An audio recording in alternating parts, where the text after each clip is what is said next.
Since Singapore, there has been a big black cloud hanging over Formula 1. During the Singapore Grand Prix, rumor broke out that Red Bull might be over budget. It's been a good 20-something days since then, and this matter is still not resolved. So hello and welcome to Fervent Motorsports. Today we're going to give you a couple of updates on the Red Bull cost cap breach.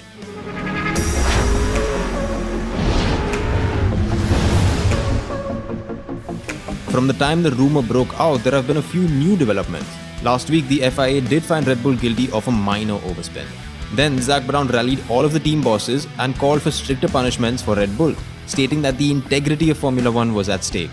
Red Bull then planned a press conference at the US Grand Prix to address these issues, and then they cancelled that press conference.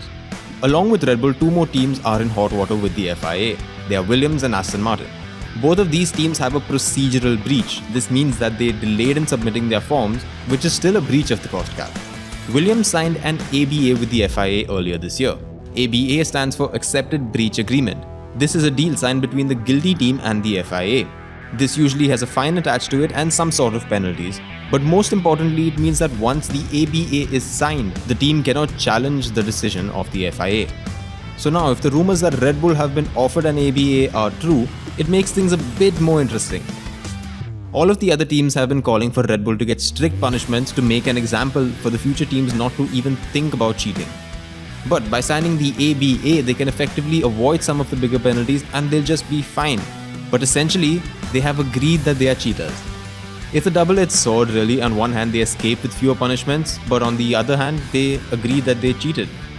The other option that Red Bull have is probably to contest the decision and take this up with a higher court like the International Court of Appeal.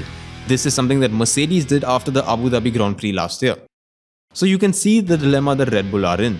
If the reports are to be believed, they can accept the ABA and get off with a light penalty, but they will be known as the team that cheated to win. If they don't sign the ABA, they could be hit with heavier penalties and fines, or they could appeal the decision and get more investigations conducted. Now this might either prove their innocence or it might even raise more questions than the team had to begin with. The Red Bull team have claimed their innocence since this rumor broke out, and they have been very firm in stating that they have not broken the rules. However, if they do get off lightly, we could see other teams not really caring about the cost cap at all. So thank you for watching this video by us here at Fervent Motorsports. In case you do like it, remember to subscribe, and as always, stay tuned as we get you the best of motorsport news.